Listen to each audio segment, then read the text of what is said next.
তো সকাল সকাল আজকে মন্দিরে চলে আসছি, আর আমাদের বাড়ির সামনে ত্রিপুরা সুন্দরী মন্দিরের এই যে আসছি। তো এত সকাল হয়তো আসতাম না।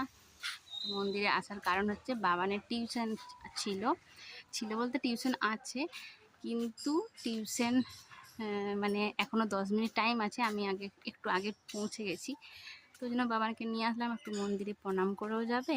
আর এখানে এই যে রাজহাঁস আছে, রাজহাঁসগুলো বাবান খুব পছন্দ করে দেখে। এই যে দুটো রাজহাঁস আছে, এদেরকে দর্শন করার জন্য আসা আর মায়ের মন্দিরে একটু প্রণাম করার জন্য। অনেক বড় বড় রাজহাঁসগুলো। এখানে একটা পুকুর আছে, পুকুরটাও খুব সুন্দর, চারিদিকটা বেশ বাঁধানো। আর পুকুরের চারিদিকে মন্দিরের চারিপাশেই বাড়ি আছে, আশেপাশে অনেক জনবসতি। তো পরে আবার দেখা হচ্ছে, বাই বাই। আর বাবানের দিকে চারিদিকে ঘুরছে।